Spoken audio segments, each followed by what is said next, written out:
This is Jordan Gray from Half Lit and DopelivenTV. Hey, this your boy Don Ritchie representing the Midwest 219 Stand Up. Hey, what's up, y'all? It's Lamar Tate. This is your girl Monifa. Hey, what up? It's your man Dave Hollister from Blackstreet. You know what this is right here. This Trigger Trench in the building. Hey, what's up, y'all? This is your boy Jason Weaver. And whenever I'm back home in the Chi, I'm checking out Dope Living TV. Hey, it's your girl Adina Howard, and you're watching Dope Living TV, live with Greg Gray and the crew.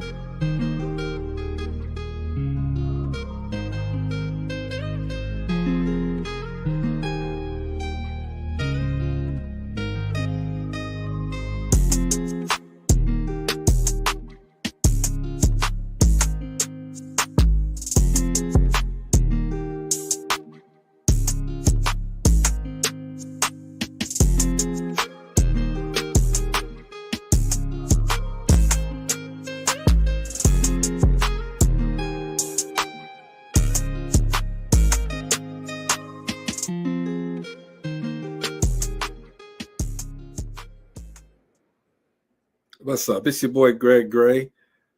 This is Dope Living TV Live. So let me start off by saying the views that are expressed on this Dope Living TV Live are not necessarily the views of Dope Living TV or its affiliates. I'm getting all kind of inboxes and everything. The women, how do I get on? How do I get on? You don't, okay? Just watch, okay? Just watch. Just hold on. Yes. Yeah. Hey, I'm sorry, y'all. I got too many things going on. Anyway, we got a great show tonight. All right. We're going to have a lot of powerful women on here, including these girls. Okay, what's up, girl? Yes. Let Mama come on. She could drop more nuggets than all of us. Mama don't know nothing. Mama know everything. You know, we got some dynamite women coming on to share some nuggets. If you're not tuned in, you better get tuned in. If you know like I know, then you know. Absolutely. They're right, Marcy. Yeah, absolutely. If you know like I know, then you know. You know That's what? right. If you know a woman, invite them, hurry up, tell them to tune in. This is going to be a dynamite show. I pray that we continue this at least maybe once a month, whether with the same women or different women, but it's something that is very much needed. All right. Now, here go the rules. There go the rules. There are none. We don't have any rules. We don't have no rules. We don't rules. Calm down with the little estrogen burst that just went through there. I said, no, we don't have rules. Look, Gina, here we go. Wait. Listen, we got 800 shows, and out of 800 shows, only one show got rules. But check this out. Okay, now look at who's making those rules too. Check this out. Listen, please, ladies.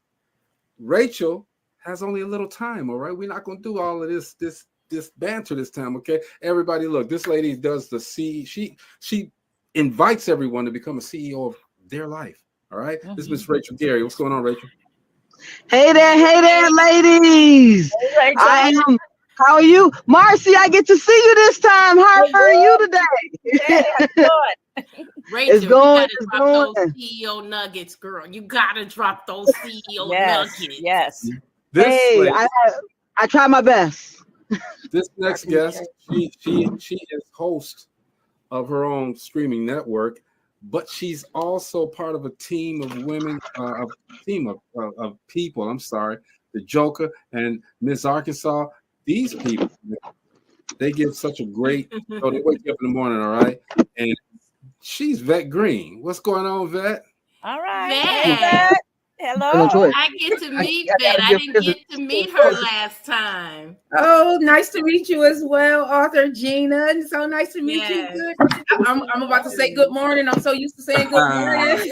Good morning somewhere. Hey, Marcy. Hey, thank you so much for inviting me, Greg. I really appreciate this. Oh, you already know it's getting ready to go down, okay? This next lady, man, she has taken this business from ground zero and brought it all the way up, and she is empowering women, young women, to do their thing, okay? Don't be afraid to do a thing, but she's teaching them how to look good. I can't hear you guys.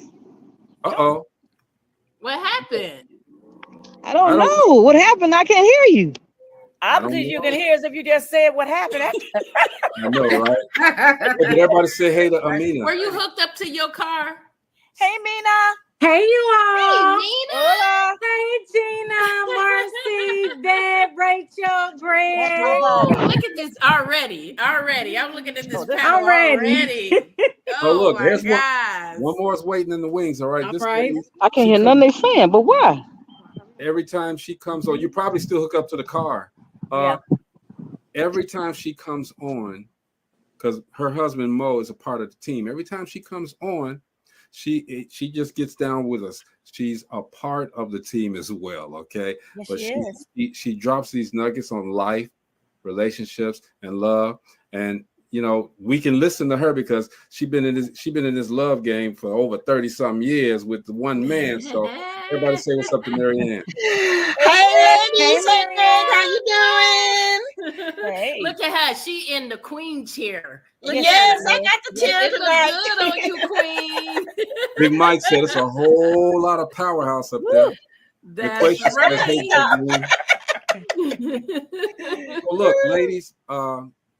This is so Me cute. personally, I'm so grateful to each and every single one of you guys because individually, you all have touched my life. Okay, period. Each one of you have touched my life and made me a better man. I promise you, you've made me a better man. Just listening to you guys and listening to and taking it in.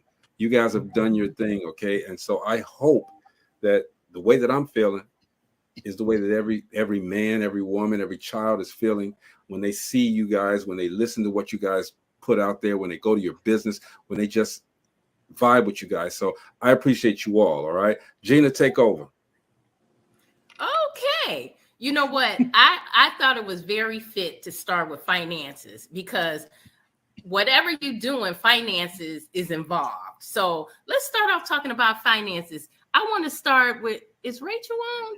Did we lose her? She lost the Yeah, CEO? we lost her. She'll probably be back on. Okay. Well, when the CEO get back on, she'll drop her nuggets. But let's talk about Mina. I know you are she's a fairly new business owner, not new to the game, but you got a new business and it's very successful. Give us some pointers. Give us a little bit of the ups and downs, the things that you had to endure.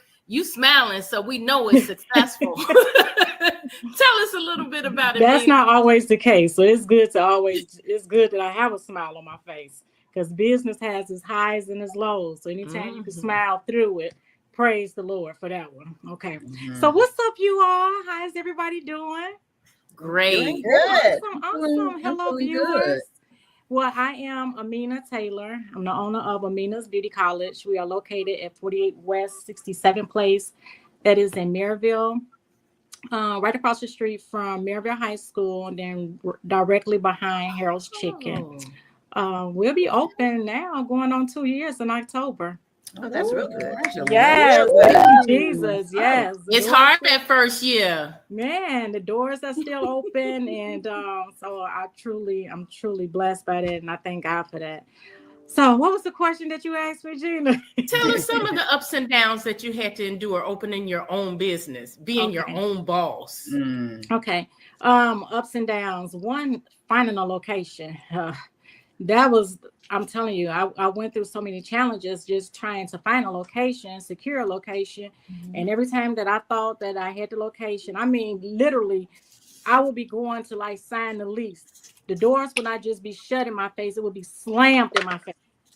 So you all, success does not come overnight. You're looking to open up a business. It does not happen overnight. So we're talking about years of just planning and years of just strategizing and just being discouraged. So I went through my moments of being discouraged. I think that like the last time that I didn't get the space that I thought that I was going to get, that I really wanted. And the same day that I was going to go sign the lease, they called me on the phone, left me a voicemail, and told me not to come. Told me not to come, that they was leasing to somebody else. And I'm like, oh my God, how did this happen? And at that moment, then I think things, I mean, I had oppositions, but it was just this one in particular that just seemed like it took me out. So, I'm just like, you know what, forget it. Maybe it's not even meant for me to have a school. Now, I was kind of thinking it, but I didn't say it all the way out. I was thinking it a little bit, but then I was like, no. Mina, don't go all the way there. And it's like, I wanted God to just like feel my heart without me just verbally and just speaking that out. And I'm not going to take up a lot of y'all time. So with that being said, God bless me with a space. Thank you, Jesus. And then the space that I have, I mean, the landlord, I knew the landlord. I didn't even know that it was his space. So when I called the number, his name pops up. And I'm like, all these years, not only do I work for him, a platform artist for him, I'm a continuing education sponsor. So I do my classes in Illinois at his place. So all this time, you know, if you just trust the process, I'm telling you, God got your back. You got to trust the process, and you got to move in a proper timing. Don't just jump out there. Yeah. Oh, that had to be frustrating though, but we see you didn't give up. And look what happens when you don't give up. Yes. And you know what, Vet, I know that you're in an industry that's really hard for women. Very hard for women. Yes. Am I right? It's very, very difficult. I was not ready. Tell us what you do. I'm excited that I got the experience of getting knocked down because I had to pull myself back up. Thank God I have a really great support system because this industry definitely can be cutthroat. Mm-hmm. When you're working with music artists, it's cutthroat. What you see on TV and all of this stuff that you hear going on in the news, it's true. Even on the independent side, it can be a lot of times the people that you think would support you because they can't see it for themselves or they aren't doing it for themselves. It can be very, very frustrating. Sometimes I wanted to quit. I can't tell you how many times I'm like, you know what, I'm just going to quit. I'm just going to quit. You know, but God, I'm proud of myself. It took a lot for me to decide to move forward with my own media company after, you know, being on the Evening Rush. You know, I feel like Don kind of raised me. You know, he helped me. Charm City, E. Digger raised me up to help me see what I would be dealing with as far as the podcasting side, but I was not ready on the music side. Definitely was not ready. Proud that I did it because I needed the experience for where God has taken me. But it's And again, that shows not giving up pays off. I want Rachel, since we got you here, Rachel, we don't know how long we're going to have you here. Let's drop a few nuggets for us because you got the CEO thing. You a CEO. I remember seeing an episode with Rachel. Hello. Can you guys hear me? Yes. Awesome. I feel good about that. So I'll tell a quick backstory about how I became the CEO. So for people who did miss that episode, it all just started one day when I decided that I was 20 years ago that I was going to take ownership for my life, take the opportunity to stop allowing things to distract me, get in my way, and say at the end of the day, what do I want to do to be in my life? How do I want to be successful? And basically how I'm going to show up for me. That's what it really was all about. So I came up with being the CEO. And for those who don't know, it is clarity in your actions, empowered by your choices, and owning your direction to become the CEO of my life. I love it. Yes. And hearing that story, just that portion of her story, and not knowing about her industry, but just knowing, I mean, us all on a panel who are women on here who have different struggles, but the struggle, sometimes it unites us because it's the same.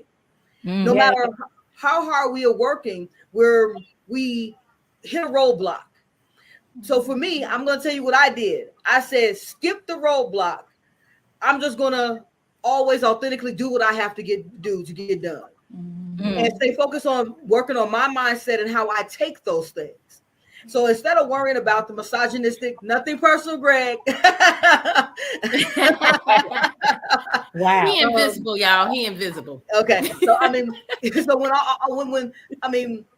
I wouldn't say that. I think that men are. I won't say that men don't want us to win. They've been conditioned that we shouldn't be winning. And a lot of the times, I think that that's what the issue really is that they've been conditioned that, I mean, like from the show from Monday, that they're supposed to be the head of the household. But what is the problem with us as a team? Because there's no woman and man. There's women and men, men and men, women and women, people in general who are trying to navigate this thing we got called life. And that doesn't have a title to who should run a household. Whoever's running the household should be two people who have a conversation that you're doing this, I'm doing this, and we're coming together to have this. That's what it should be. Ooh, I like that. I like that. I mean, and that's how I feel about it. And I don't say that because I'm in a same-sex relationship, because as Greg knows, I have 2 children. I was married to a guy once upon a time. And there was no, I was the head, he was the head. It was all about, this is what you do, this is what you do well. Because if we work with our strengths, the weakness, the other person's weaknesses, the other person's weaknesses are being held up by the other person's strengths. Amen. So, yes. So I said, I mean, I'm one of these people. My spouse, she is more. I said she has the patience level that I didn't have. I'm all about let's make it happen, let's go. So when we're talking, it's okay. Hey, what do I do here to make sure that I still get the outcome I want?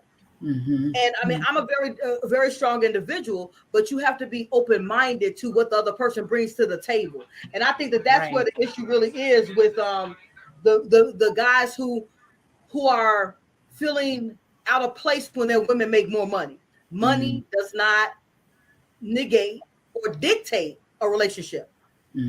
Amen. Money is currency. Money is currency. And we're using that current to put that current in the world to bring us more assets. Then that's it. Hey, I'm glad.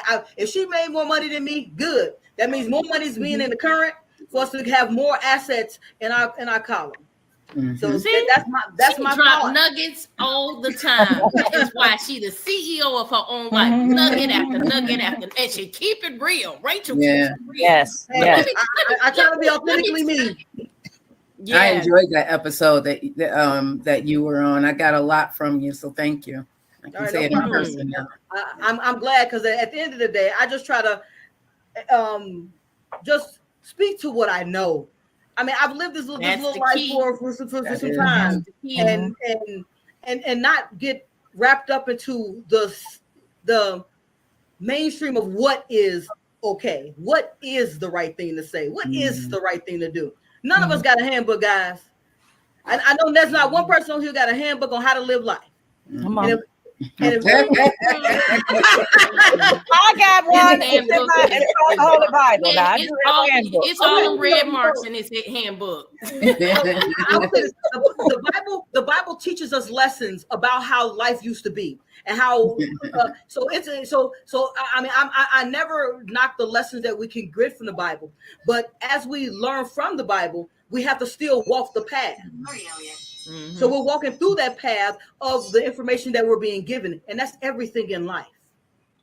Well, let me tell y'all something. We a lot of us so far have talked about running a business, maybe a couple of businesses, but I want to hear from Della Don, who runs 5 businesses. She got to tell me. Wow.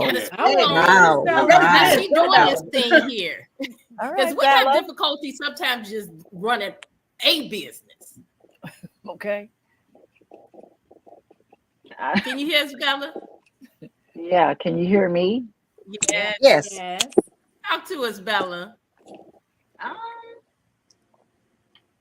It's simple, honestly. It just depends, like your mindset. Like you have to have the obedience and the structure to do it. For me, it started off because I got it from my parents, especially my dad, which started off like in real estate. From there, I just whatever I put my mind to, whatever I decided I would generate income for my daughter, generational wealth.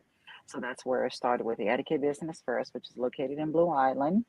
And then the bakery, which is named after her, which is in downtown Beverly. And then my bar, which is on downtown and Taylor Street. And then we also have now a nonprofit organization called Social Butterfly, which is what Hannah wanted to do. So it was hard at first, but as you move forth and doing what you do and what you love to do is just strategically everything just lands into place. So it can be stressful, but other than that, I just go with the flow, honestly. I don't know. Have you ever thought about giving up on any of them, Bella?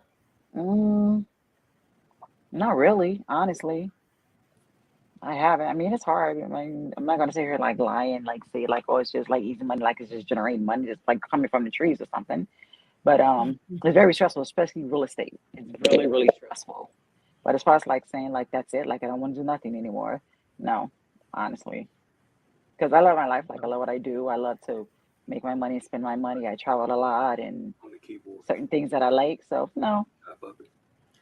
Well, you said something real key, Bella. You said you picked a lot of it up, or a majority of it up from your parents, from your father being in real estate. Yeah. How do we move forward with people who don't have that foundation, don't have that background? How can you inspire them? When I do like my panels all the time, I just let people know, honestly, it could be like a cliche or something. So it's like you are who you hang with. Like you have to surround yourself with the circle of people. Like if you see people that you can like learn from that inspire you, then you should be able to sit there and feed off that information, get some kind of wisdom or something. But hanging around doing like the nonsense or the rubbish that they do, then no, you're not gonna move forward. It's all about how like teach Hannah, you know, just whatever you want to do, you put your mind to it. You're never gonna be a follower, always be a leader. So just believe what you believe in. Like forget like the naysayers or if someone is like doubting you. Of course, like it's always gonna be like family first. Like just do what you do. Just like I just don't care. You know, I just do what I do. I don't care. I think once you get into that routine, though, it does kind of become second nature. You're not tripping over your feet as much. Which is easy. I got one question, Miss Bella. I'm trying to start a nonprofit in the next year, Miss Bella. What do I need to do? I want to start a jazzy a foundation called the Jazzy May, and it's wants to be my philanthropy to actually bring dance and performance back to inner city neighborhoods. So it's my grandmother was she was a jazz fanatic. She loved to dance, loved to party, have a good time. And I want to bring that back to the city because right now I just don't see it as much as I used to, where there was a place to go dance, a place to have fun, genuine fun, and see our kids have some better things in life, know about dance, know about jazz, knowing about instruments, knowing about those things. So if you have any advice for that, please that's a good idea. If you don't give me, let me know here. Definitely let me know because I definitely want to know more about how to start the nonprofit and get it going. Steppers Club. I thought about it. There's a lot of you have to start off honestly with networking and sponsorships. Honestly, that's why you're big. Like to get everything out there. First, of course do your planning first. You know, you always need that vision board. Plan out what you want, where you want it. Location, how often you want to do it, but definitely sponsorship and networking is what get you there. Hey, let me interject for a second. Because Rachel has a streaming platform that she has to get to in about 5 minutes. And every day on the show, you know, we have this CEO moment. So Rachel, I don't have one queued up. You got to give us a minute of a CEO moment. Let's see. Okay, I'll give a little snippet about what I'm talking about today. What I'm talking about today is, are you in the win or ready to win? And when you're in the win, that means you're allowing life to dictate how you move. And when you're ready to win, that means that you are now saying that I am going to own my direction. I'm no longer going to allow things to disrupt my life, distractions to get in my way. I'm going to move forward anyway. And I'm going to stay focused on a plan, just like Miss Bella said. Having a plan and sticking to that, executing that plan, and then reevaluating and adjusting that plan accordingly is how you become a successful CEO. of my life. Okay. All right. All right. Rachel, hey, look, Rachel, You rock with the gems. Those nuggets that you give us on the daily, on the regular. Okay, we've been through a lot together. So I appreciate you, man. Do your thing. We're gonna do this like Marcy said, once a month. Okay, so we're gonna invite you to come back and hang out with us and do absolutely. And next time I'll make sure. Okay, let's make sure it's not on a Wednesday. That's when I do my coaching, my mentorship, as well as my podcast. And because I want to talk to Miss Marcy, I haven't got an opportunity to get my questions yet from her. So, what's the name of your podcast, Rachel? So my podcast is Rachel L. Gary. That's how it is on YouTube. And the name of my podcast is Having a Burning Intention to Succeed. Let's go. Let's go. She get it with the macronyms, don't she? Yeah. So Rachel, it's you got 5 minutes. Go ahead. Yeah, my wife just walked in. She just said, you got 6. I got to switch clothes and look good for them. But at the end of the day, guys, keep rocking, keep doing what we're doing, because at the end of the day, there is no one stopping us but us. And you guys have shown that at the end of the day, your success shows that prosperity is on the other side of any challenge. Thank you guys for having me. And thank you, Rachel. Any information to me, any questions you have for me, let me know, because I'm always here to assist. We got you. Okay. Thank you. All right, Rachel. Thank you. Yes. But that seat was taken, Gina, and so we're gonna fill it up with this lady right here. Hey, Miss Arkansas. What's up, Miss Arkansas? Good to have you. Good to have you. I've been out on my grind selling all these tickets. I done sold all my tickets. I got some more printed up because I sold the ones I was holding for people. Then I sold them again. Then I had to print up some more. So she out there doing business. And I met doing business. I met these 2 young men, and when I was out printing tickets, and come to find out they own a car shop, and they want to get with me and put together a car show and a comedy show. Oh, wow. Sounds good. That's very unique. I went over there to drop off 3 tickets and just now leaving them. Oh, okay. I said that mean they good people. But I'm here at the North where I'm going to have my show tomorrow.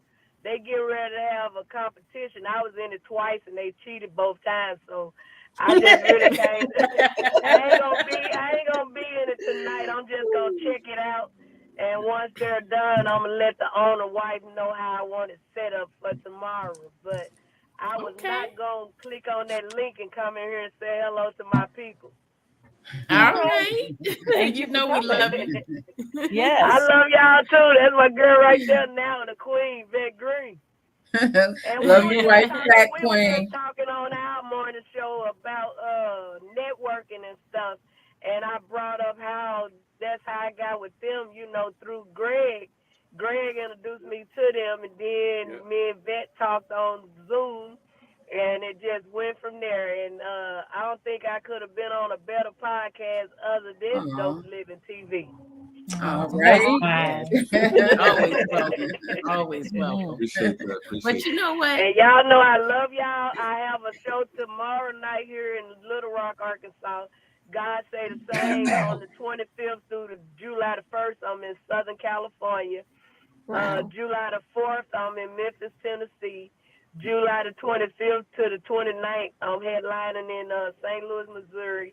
Then August 10th, I'm in D.C. So if y'all doing some get that calendar. Go ahead, lady. Go ahead. That's what's up.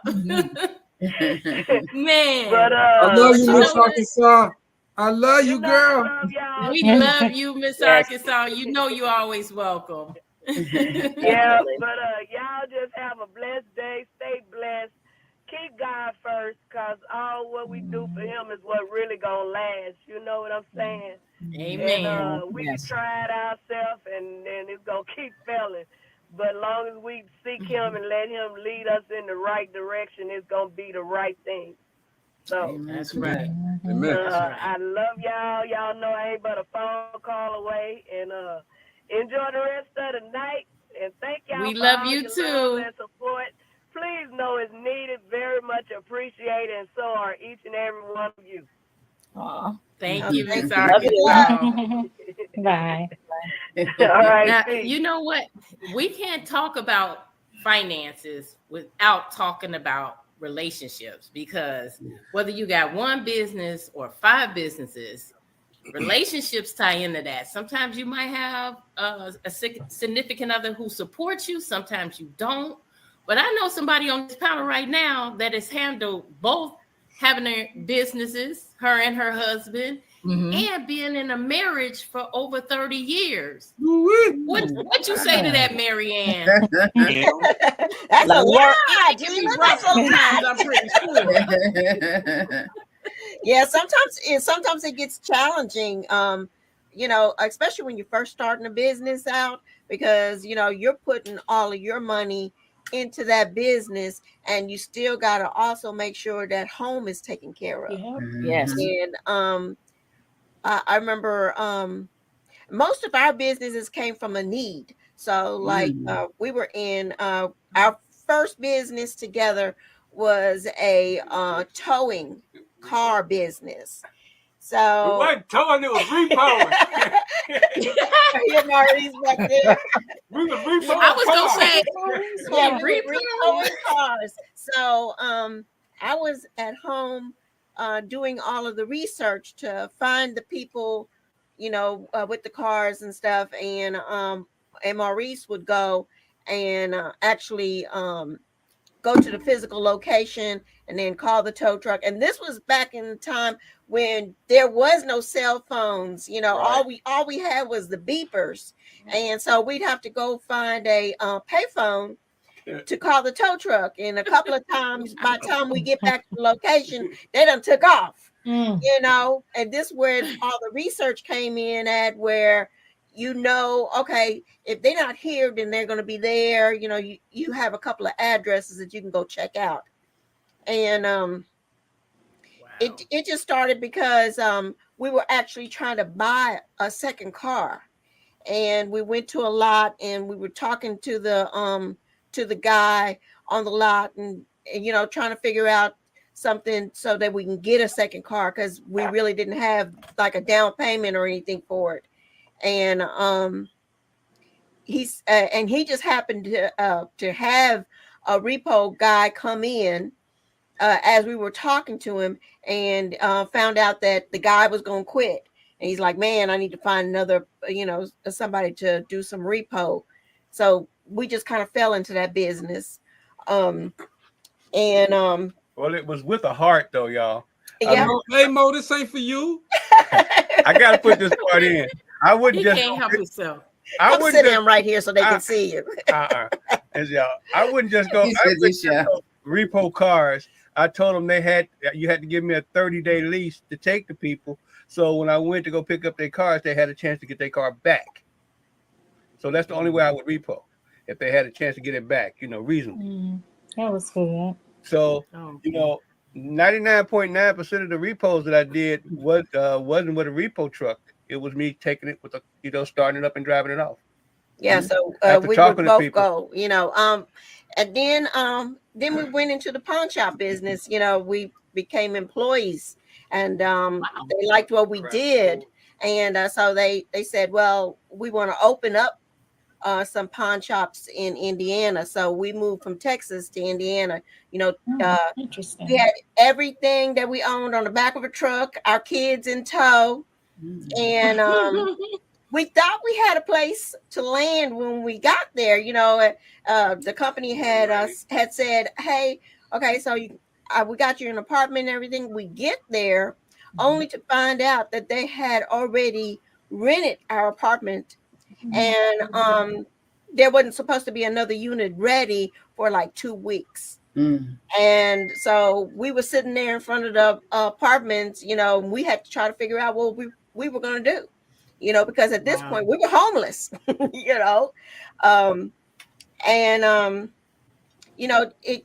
that's where the relationship, that's where the business stops. And now it's time to talk to each other. And instead of getting upset, because that was a very upsetting moment, but you got to try to put your put your head on straight and say, okay, what are we going to do? You know, yeah, it's only temporary. And so we talked about it. He knew a guy that they had sent up about a month earlier, and he called him and said, hey, you know, we're here, we don't have no place to stay. And he got with his apartment manager, and so they said, hey, come over this way, we got an apartment for you. So we were only homeless for about like 2 hours. You know. That's a good thing. Wow. See, you make it sound so easy, Marianne. I'm pretty sure the rest of us can attest it's not always that easy when it comes and, you know, and you have to like everybody has been saying, you got to put your mind to it, you know. Because like me and Maurice, we weren't married yet, and I chose to leave with him and go to Indiana. You know, I grew up in Texas. All my family's in Texas. I'm leaving my family. You know, the only family I'm taking with me are the kids. How tough was that with the kids and businesses? Well, we made it seem like an adventure. You know, every time when we move from one city to another, I do this thing where I say, let's go get lost. So, you know, they've always thought of, you know, anything that we do that's out of the ordinary as an adventure. You know, you don't never want to make the kids feel scared. You know, you may be scared, but you can't show them that. Right. You know, you had a question, Marcy. I did. And it's for all three ladies. And I would have loved to have heard Bella and Rachel as well. Bella's trying to come back. She had a problem with this stuff. Okay. We have powerful women here on our panel today. There are a lot of misconceptions about the Black woman when they're being assertive, when they're leaders, that if they voice their opinion, they're being too aggressive. They're angry. It's the angry Black woman. Have you ever had to deal with that? Racial bias, gender bias. What has been the most significant barrier to being successful, and how did you overcome that? And how would you tell someone and encourage someone going through something like that at this point? Let's start with Amina. Wow. So yeah, I deal with that a lot. I deal with that now, being a school owner. You know, they say that my personality, I hear a lot, my personality, that I have a strong personality. I've heard some people say that I'm aggressive, I'm straightforward, and perhaps I am all those things. I'm all those things. That doesn't take away from me as a person. When you're running a business, I would say for myself, when you're running a business, I don't have time like be playing games and things like that. I'm serious. So I'm very protective of what it is that I have. I'm very serious in what it is that I'm saying. And it may come off like strong. And I think now I am learning to be more sensitive to how people receive information. I would say that. So in spite of me knowing my heart and knowing my intent that I mean well, I do try to channel it differently without dummying myself down. Okay. Yes. I'm learning now how to my approach. So it can be like facial expression, just learning how to just if I'm talking to a student and if I'm on serious mode, I still can be on serious mode, but let me be on serious mode and just change my facial expression, because facial expression says a lot. So just knowing yourself, and it doesn't take away from me who I am. I am strong-willed. I am all those things, but I'm still growing in it because I don't try to. I'm dealing with the public, so I'm coming in contact with so many different people. And then we got a lot of young people. So young people are more. I'm learning that they're more sensitive. So my approach and all of that, it has to be different.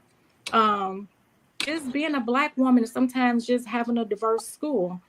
Do sometimes that I want to be very careful in what it is that I say right now. School's still young, but sometimes, yeah, it can become challenging. But I still have to stand my ground because you came over here. It was something that I have that you want. So Amen. I'm very confident in what it is that I'm doing. But I'm still at the point now that I am still learning how to channel that energy so I don't come off as this mad Black woman and things like that. Yeah, if that makes sense. Yeah, it makes a lot of sense. Yes. What about you, Yvette? Absolutely. I'm an introvert. I'm shy, and I had to overcome all of these things because people will take advantage of you because you're yes. not, and that's what was happening out because I lead with my heart and, I just want everybody to win. I found myself being taken advantage of because that's how I was coming off. So I had to be assertive. And we actually had a conversation about this on the morning show. I think sometimes we as Black women, it kind of gets misconstrued because we, as women, we aren't taken seriously all the time, especially in different industries. My first industry that I was in was financial services and compliance. I had to work with a lot of salespeople, financial advisors, investment advisors, very male driven. A lot of times they will try and belittle you. I've been called stupid. And this was by a huge bank, and told that I have to just deal with. And it's like, no. So then I found my voice. And once I found my voice, it was over. It's like, no, I am going to stand up for myself because if I don't, no one's going to do it for me. So I had to learn how to be assertive. Oh, I like that. Sometimes it is, sometimes it does come across. I think one of you mentioned you had to learn how to, speak to people. I had to learn how to be assertive, but at the same time, take into account that my delivery. Okay. And it's definitely been tough, especially even in this industry, working in the entertainment industry. I have to be assertive, and sometimes people can take it wrong. But I found that if I don't stand my ground, then people will try and take advantage of me. They will. I'm not having that. Yeah, absolutely. Okay. Yeah, that makes a lot of sense. Well, Marcy, repeat your question, and we'll move the question over to Marianne. Okay, my question was, a lot of times there are a lot of misconceptions about the Black woman when they're being assertive and they're giving their opinion. We're labeled sometimes as the angry Black woman. What do you think has been a significant barrier to you being a Black woman, an entrepreneur, and what have you done to overcome it? Well, there's been several different times that I've had to try to, show people that I mean business. This is business. This is not personal. So I adopted where what I do is I try to be real monotone, straight across the board. Don't show any emotion. Just state the facts, and then walk away from it. I've had where men would come in the pawn shop would come in and they want to buy a gun, and but they don't want to buy from me. I would we opened up the store, and I was the only one in the store that could handle the firearms because no one else had went through to be licensed for handling firearms. This gentleman, he came in, and I'm being nice. He came in and he wanted to purchase a gun, and I told him that I could show him what he wanted. He said, "Oh no, that's okay." So I was headed to the back of the store, and I heard him ask one of the other guys there, could he show him a gun? And he said, "No, hang on, I'll go get her so you can see the gun." And he was like, well, I want him to help me. And I said, well, sir, I'm sorry, but he cannot help you because he's not licensed. I said, what would you like to look at? And he looked at me and told me that there's no way that I knew anything about guns. I took a gun out and I disassembled it on the counter. Good for you. And ask him what questions do you have? And then I reassembled it, put it back in the box, locked the box, and walked to the back. As I'm walking to the back, my brain is saying, "Don't leave it like that. Don't leave it like that." You know. And the other part of me, which now I got control over, went back up there and said, "Do you not? Are you racist against me because I'm a woman? Because I'm black, or both?" You know, and he turned red. He's like, I'm sorry. You know, now I would have handled that a whole lot different. I would have just explained to him that no one else in the shop can sell him a firearm, you know, and walk away from it. I've had where I'm a school crossing guard now. I've had a woman tell me that I was racist because I told her to move her car because where her car was not in a place where she should be parking to be for the safety of the children. All parents have been notified. She called me a racist because she was white and her boyfriend was black. And I told her, I said, sweetie, I am not racist. I'm far from it. If you know who I am, you would have not said that. She gets out of the car. She calls me prejudiced. Then she tells me that I'm mad because her boyfriend is black and she's white. And I told her, I'm married to a black man. You know, she calls me out of my name and everything. And I told her, right now, the children are coming and you look real stupid. You know, you need to be quiet. You know. And I walk away after that. You know, I said my piece and I walk away. But I encounter that kind of stuff all the time. And you just you know, you do have to be strong. And there are certain times when you just have to be quiet.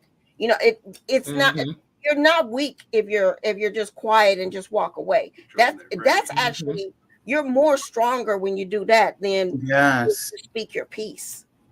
Because sometimes people will take you there, and I think they will do it purposely to try and get you to react. Right.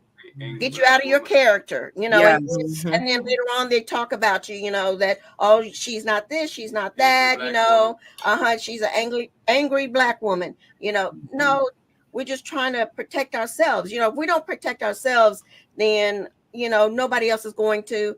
And what about the kids that are coming up? You know, we got to show them something, you know. Well, Bella, I know that you deal with that quite a bit. Excuse me. I see a lot of posts where you have to put people in their place. They come at you the wrong way. They step to you the wrong way, male and female. It's not just one gender. You could talk about that with your business.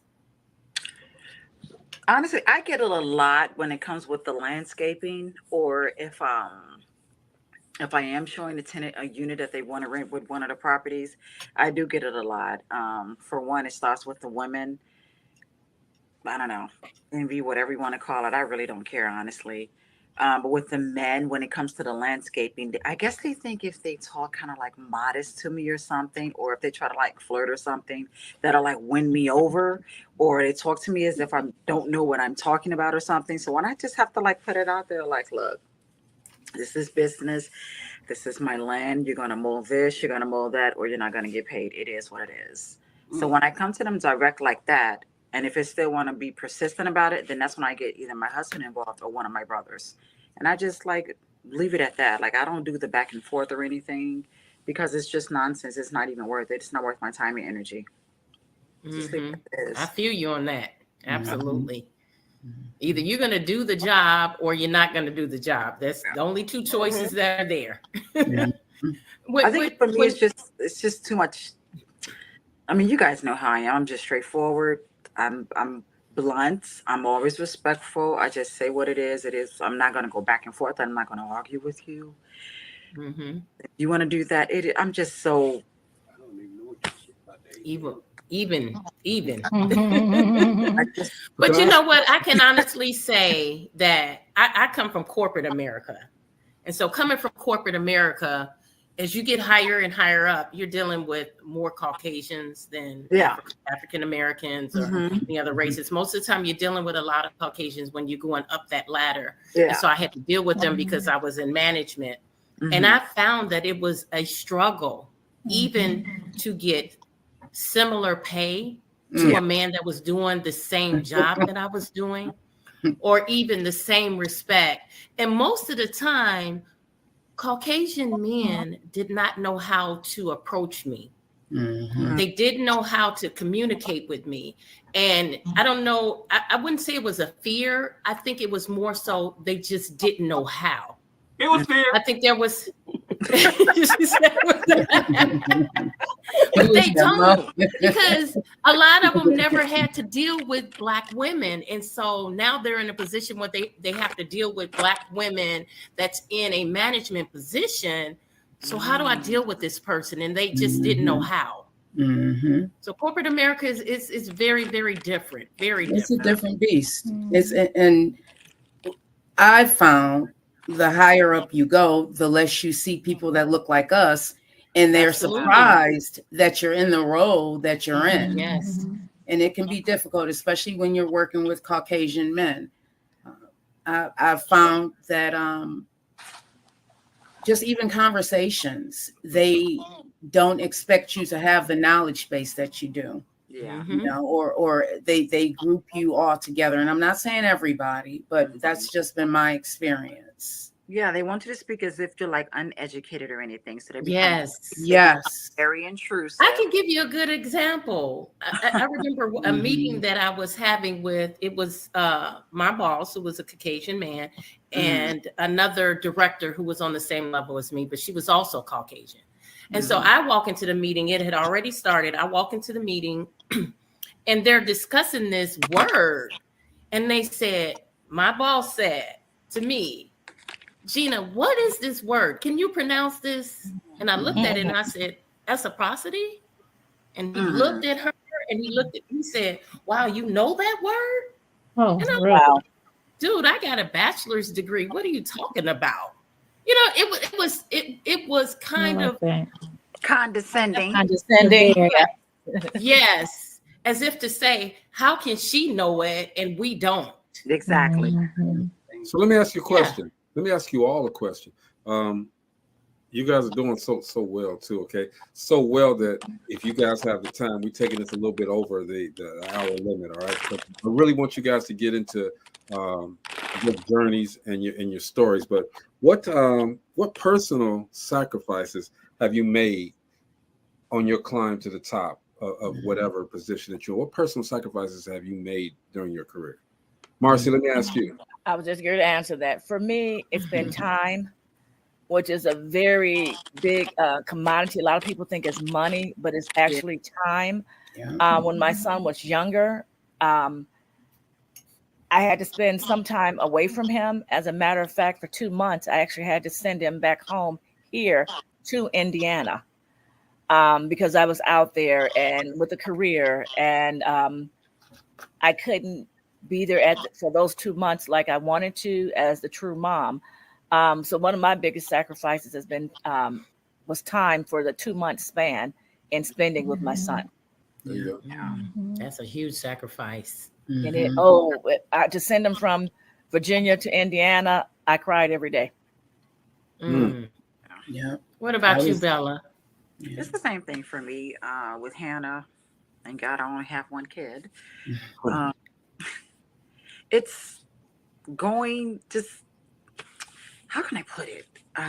Just when you have your hands in so much and you're doing so much, you need that attentiveness to your kid. Like she wants to do things, she wants to travel here and there, but it's been times where I have to put it off. For me to build what I have and have to explain to her, like, I'm doing this for you. So in case, when mom and dad isn't here anymore, then you can, move on with that. But it's definitely, like Marcy said, it's definitely the time. Time is something that you cannot get back, that you definitely have to cherish. But now that she's older and she understands, I just drag her along with me, honestly. Come on, Hannah, let's go. Yeah. What about you, Marianne? There's some before Marianne answers that, because we got some questions from some guys. All right. Okay. We really wanted to, like Chris Lane, part of the team. He got a question for you, ladies. He says, how do you all feel about Juneteenth being 3 years into being a national holiday, but our culture has been celebrating Juneteenth forever? I grew up in Texas, so I knew about Juneteenth my entire, this was bigger than 4th of July. We in Austin, we had the parade. My grandfather rode his horse every single year in the parade. It was a sense of pride, we'd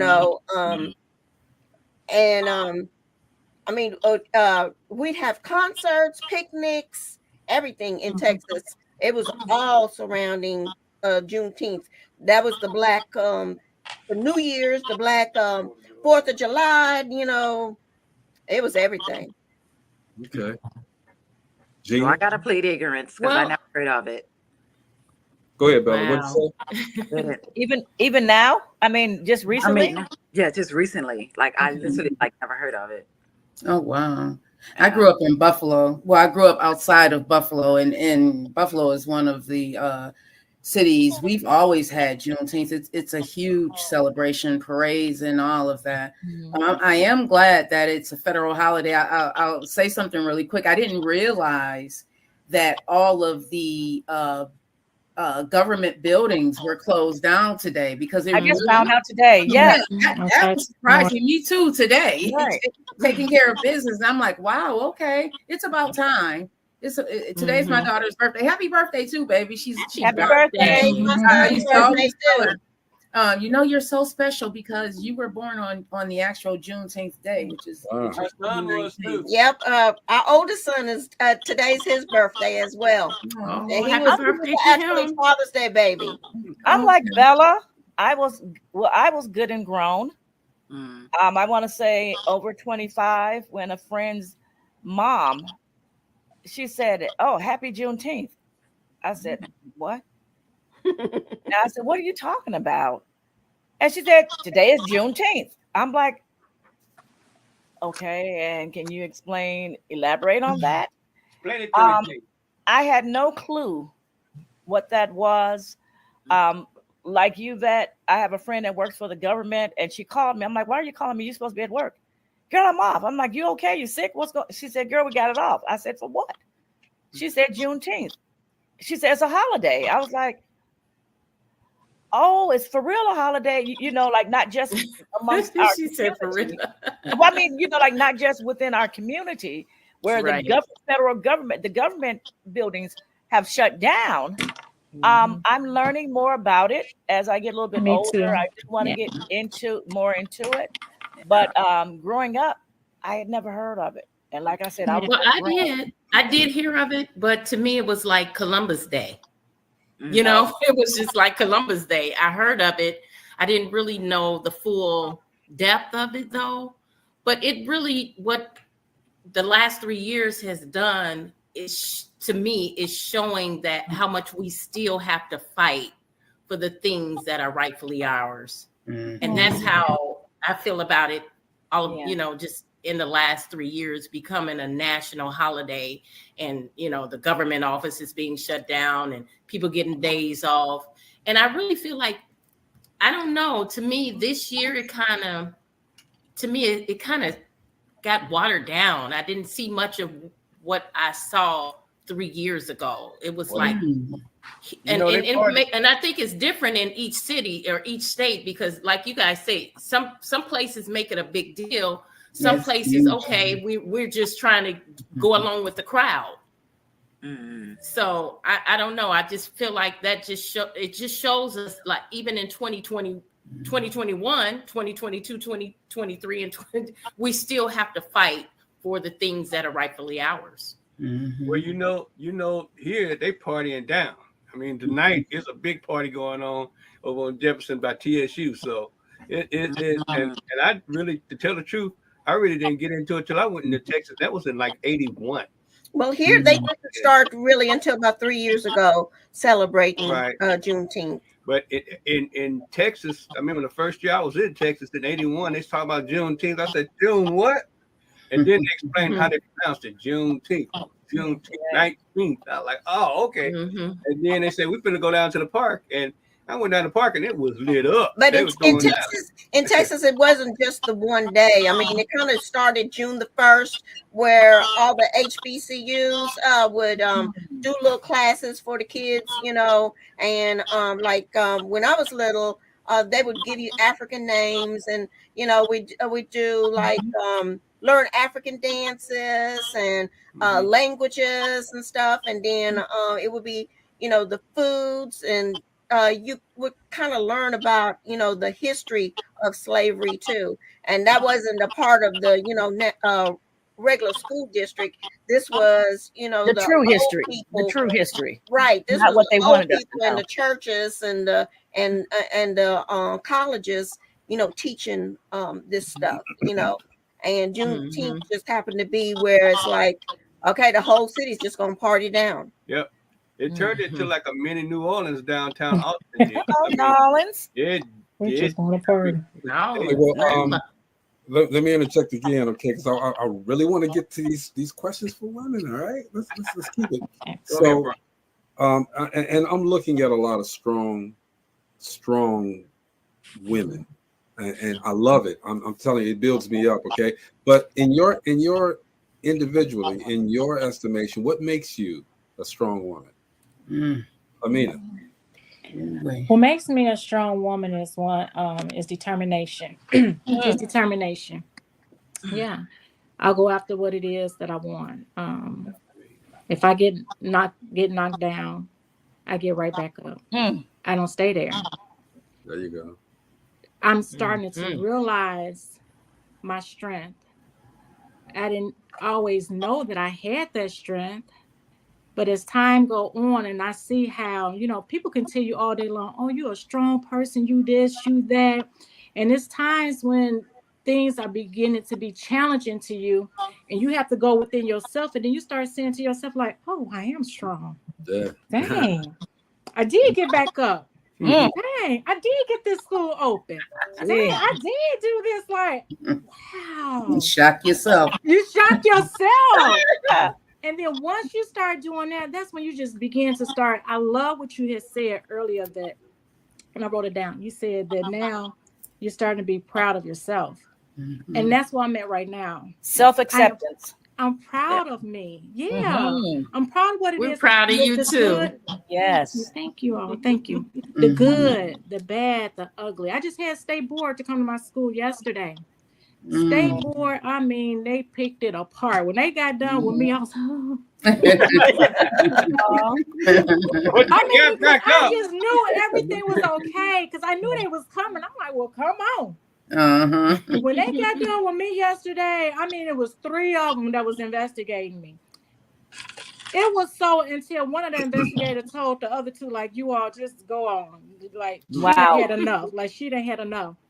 But once they left, I was like, ain't no need of me getting knocked down because they already told me what it was that they wanted. So, you know, just go ahead on and give them what it is that they asked for. When I did that, that was another moment where I was proud of myself, where I didn't get into my feelings, where I didn't get just knocked down and just like, oh my God, how did they? No. This morning when I came in, I felt even more powerful because I'm glad it happened in front of the teachers. I'm glad it happened in front of the students. So if you all say Miss Amina is micromanaging me, yes, I am, because I get behind. So students, they ask you all about your name tags. So now when I'm asking you about your name tags, now you know why. So, you know, yeah, I'm proud of me. I'm proud of how I'm starting to handle situations. I'm proud when I know when something is overwhelming me and when it's too much. I'm proud that I know how to go lay down, go to sleep, take a break, and not feel bad and not call it depression. It's not depression. It just means that I just need a time out right now, and then I'll come back to it. And to So I re-up. want to fire a question individually, each one of you guys. I know because we're going to run out of time, but let me ask you, Gina, how do you guys as women, how do you women get men to be on your side, to become a help as opposed to a hindrance? I'm gonna say what Amina said. It's easy. One thing you have to know the man you with. Yes. And you have to know what motivates him. It's not just you. When you're in a relationship, it's not just you. You have to know what motivates him. Sometimes it's stroking his ego. It's okay to stroke his ego sometimes. Sometimes it's, letting him make the decision of the business or the household. Sometimes you got to step back, even though each of us have a role. Sometimes you got to step in my role and say, hey, let's do it this way. And you be okay with it. And again, it goes back to what Marianne said, teamwork. It's teamwork. And sitting down and making sure that you talk to your significant other and not just you coming to them saying, hey, I decided we're going to do X, Y, Z. Now you're not a team anymore. You are not including that person in those decisions, and that is the wrong thing to do. You're going to push them way away. Okay, good answer. Greg Green. Now there's a lot of women who are trying to get to the position and level that each of you women are getting to. Okay, how do you empower them, other women, to do what you do? First, allow yourself some grace and acknowledge where you are. A lot of people, we get discouraged. A lot of times we get discouraged, right? Because we see what other people are doing. I've been there. I had to allow myself some grace, and I tell others, give yourself some grace and space to learn everything that you need to do, because it's through our experiences that help us grow, right? I wouldn't have, had I not,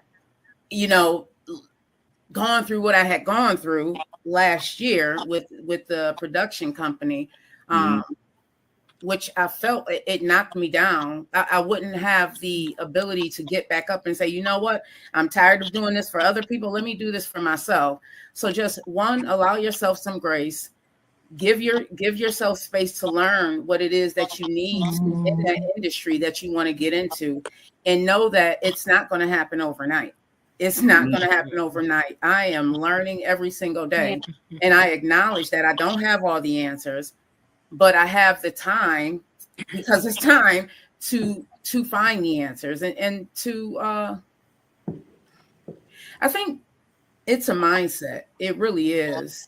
When you tell yourself that you can do it, then that opens up the door for everything else. Everything else. The grace that you need to give yourself. Again, I'll say the space to learn it.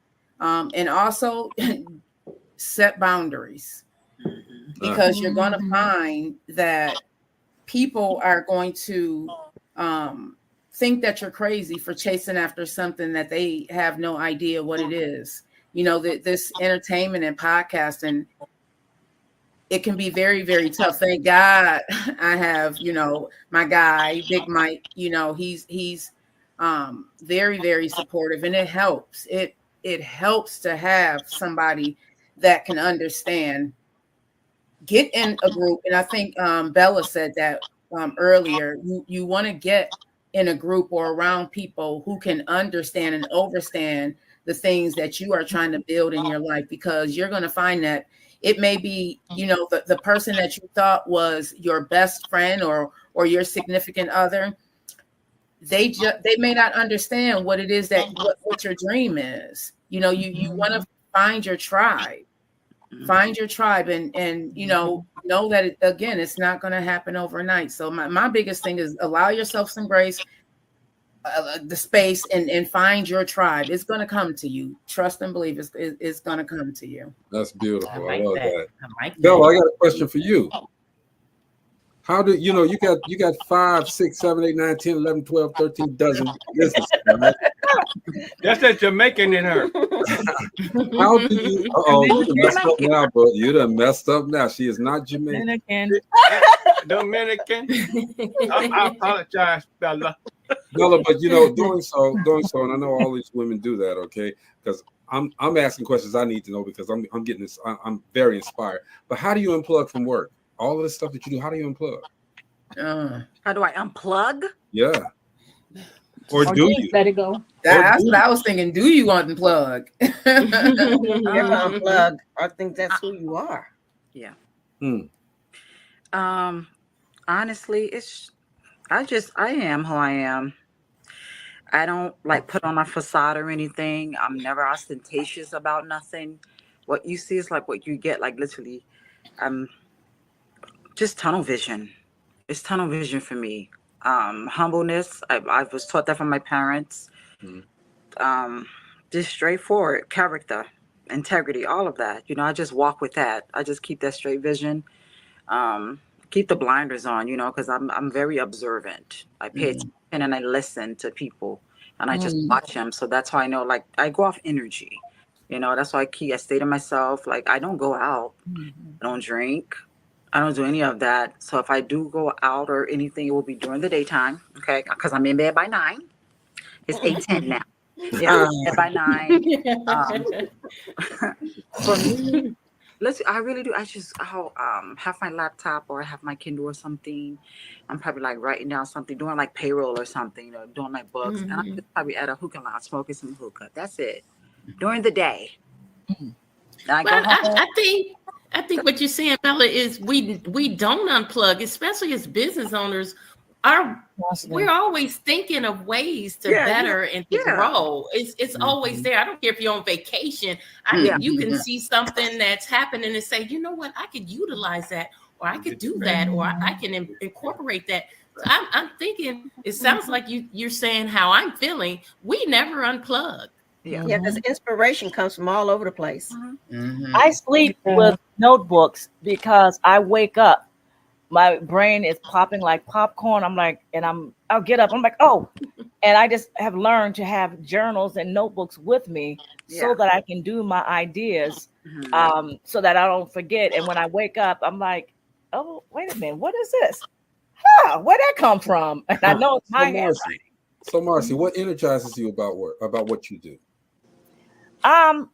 Well, okay, for right now, not in a business, but I'm a humanitarian. Right. Being able to help people, being there when they've lost a loved one. Last night had a fatality. So, and just having to deal with that. Today I had another one, and I'm waiting to hear because they were in critical condition. The last I heard. So we're waiting to hear how they're doing. But knowing that when people are at their lowest point, just lost everything except the clothes on their back, being able to be there to help, to have a listening ear, and just to be, to just let them know there's someone here that cares, you matter, you're not on your own, and to try to get them to the next level immediately after a disaster. Yes. Marianne, I got a question for you. So you've and this is, all of the women probably have done this before, and it was mentioned earlier where you start coming up and sometimes you doubt yourself. Sometimes you say, oh, this is too much, maybe I can't do it. How do you negate that self-doubt? Used to it was my dad would always say, oh, you're not going to do that. And that negativity or someone saying that I can't do something, oh, that used to drive me. It's like, oh, I can't do that. Oh, I'm finna do this. I'm finna show you that I can do this. Once me and Maurice got together, it was bouncing energy off of each other. When I'm feeling like, oh, this is gonna be really hard. Then I'll I'll say something to him about it. You know, I don't know if we should do this. You know, and then he'll give me the reasons either why we should do it or why we shouldn't do it. So and it's always good to have somebody else to bounce your thoughts off of, you know, to give you that feedback, so you're not always just in your head by yourself. I think the biggest But one doesn't was that delivery makes a difference though, Oh, Marianne, on definitely, how he definitely. delivers it to you? Oh yeah, because like sometimes, you know, he'll say something like, oh, like if I'm doing my fashions, right, and I ask him, what do you think about this? And if he does that, well, I don't know why you put that together. Then I'm like, what the hell? You know, but if he says something like, well, babe, what was the thought process on that? What were you going for? Then that Totally makes me different. think about it, you know, and I can come to a conclusion. But if he just comes straight on out and like, what is that? You know, then I'm like, no, you didn't.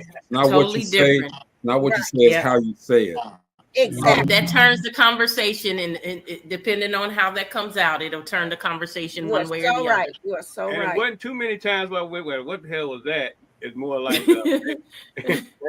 yeah, or he'll be like, oh babe, them colors, I don't know about that. And I'm like, trust me.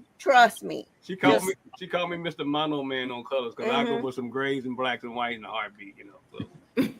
So Ladies, look, I'm inspired.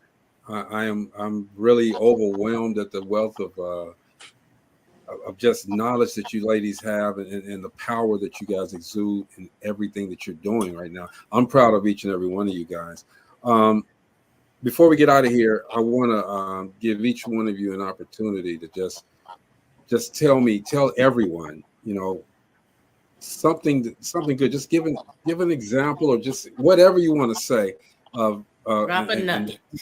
Empower people, empower everyone that's watching. Okay, Bella, let's start with you. Scared money don't make no money. Ooh, yes. I love that, Bella. I love that. Say it with your chest. And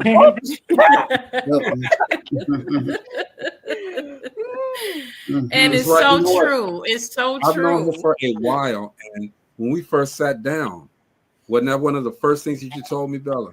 Spare money don't make no money. That's true. So, I appreciate that. Bet. Ooh, every day is a new chance, another chance for you to do something more. Procrastination is real. It's something that I battle with, and I've learned that procrastination really is a mindset also.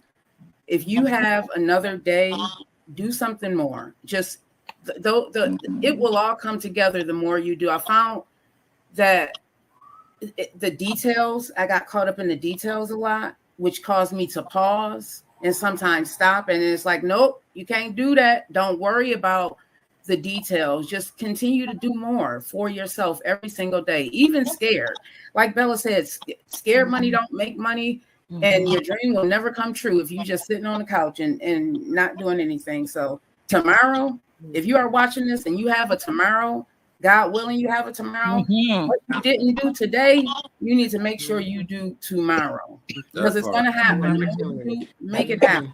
That part right there, okay? That part. And when I met Beck, man, it was just the spirit. I told them on their show, the spirit that they have, man, is just so overwhelming. It will take you over. Everybody, please tune into the morning show with Beck Green, the Joker, and Miss Arkansas. You won't be sorry. Trust me. Amina, what about you? I would say do what you love and love what you do. That is not a cliche. That's what I do. I get up every day. I go to work. I look forward to it.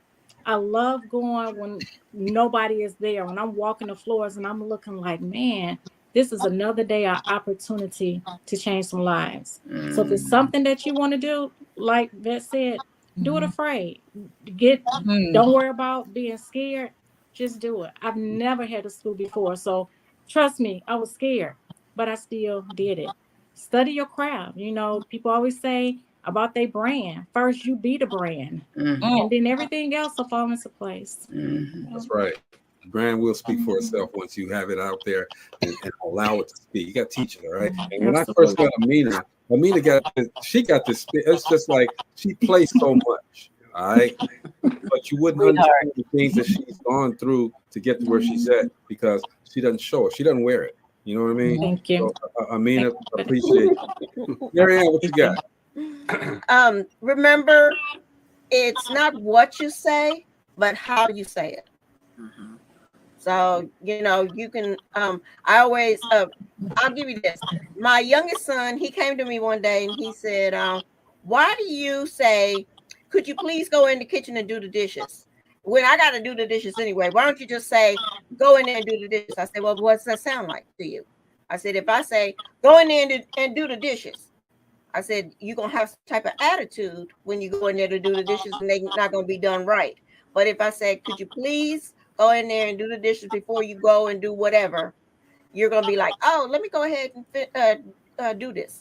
And so if you take that in, not just with your kids, but also in all relationships, think about what you're going to say before you say it.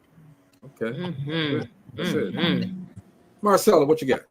Okay, I have to write mine down. I've been writing all through the show. Listening. Oh, Lord, we got a book. No, you didn't have to write nothing down, did you? No, I did because I might have forgotten. So I put down, we as Black women have been the perfect example of resilience, leadership, and determination. We've destroyed stereotypes and inspired many. Don't allow others to tell you who you are. Know who you are. Know your worth. You are valuable. You matter. Put God first. Walk in your true identity. Hold your head high. Live in your greatness. We have done all of this while maintaining grace and dignity. Go ahead, Marcy. That's beautiful. That is beautiful. Yes. Woo. I just say follow your dream. Don't procrastinate. Follow your dream. Nothing beats a failure but a try. You will never know if your business or whatever it is you're trying to do, you will never know if it's going to be a success unless you get out there and do it. You don't want to go 10 years down the line and say, man, if I had done that, I might have, or I could have. Follow that dream. Nothing beats a failure but a try. That's right. You always get up and dust yourself off and try again. Mo, did you want to say something? Yeah, I love this woman. That's so cute. We love her too, Mo. On that note, I love her first. On that note, make sure that you support these women. You know what? Yes. This has been so inspiring to me. Okay, it makes me want to put together some type of a tour for all of you women. Go out there and talk. Okay, so y'all know I'm on it. I'm on it. All right. I'll be back in Chicago soon. Oh, let's do it. Let's do it. I really love the fact that you guys can come together. There's no bias. There's no jealousy or anything like that. And you can express yourselves the way that you have today. All right. I invite you guys back to do this next month. Please. We don't need to have a bunch of extra different people come on and this and that because we got the wealth of knowledge here of some prominent Black women who are doing things and making things progressive in their own rights. I thank you guys for coming on. I already know Vet gonna talk about this in the morning, so you know I am. You guys, this is one of my favorite podcast shows. It really is. I try and tune in as much as I can because I love the conversations that you all have. It's real conversations. It's like table talk, you know. And I love that you all express your own feelings. And there's, and you can still come back the next day, even if you don't agree. I love it. Marcy, you tripped me out. I love it. I'm just feeling so proud to have all of the ladies on the panel that I hear. Very successful. Yes. So much intelligence. Anything I would need, I would reach out to either one of you guys because I know I would get good advice and good guidance. I just feel really proud to have you out, all of you here, giving information, sharing your information, and sharing your knowledge. Thank you for that. It's a beautiful thing. It's a beautiful thing. But we do have to get into why we as men, Mo, we got to just sit and listen. Why we as men always do hold these women back, okay? Why do women drop their whole life, their dreams to lift us up, and then we act a fool and leave or go get a white woman or whatever, you know? Can women be a part of that conversation? I'm just saying. That's a whole nother show. That look. They might try to find you and burn that house down. I'm just saying. I don't have nothing against anybody. Okay, Bella knows my business very well. As I know hers. You know, I'm getting to know Vet. I know Amina's business. Okay, Marianne, you are just a pillar. You know, Marcy, you are such a you care more about people than you do yourself sometimes. All right, and Gina says, you know, I know your journey, and I am so just so humbled to be in your presence. So, ladies, keep it up. Make sure that you support. You mentor these women that watch you, that talk to you. You know, we as entertainers, Vet, we as business women. You guys as business women, you guys don't have the opportunity to see everybody as readily as you might want to, all right? But when you get that opportunity, keep mentoring as you do. All right, I want to do this again, ladies. We're going to set it up and we're going to do it even bigger next time, all right? Sounds good. Appreciate Thank you you all guys. so Thank you guys much. for watching. Yes, this was coming. fun. That's such a good time. Bye, Thank Marcy. you. This is Dope Living TV Live, man. We will see you guys tomorrow. Bye, Gina. Peace out. Bella. Adios.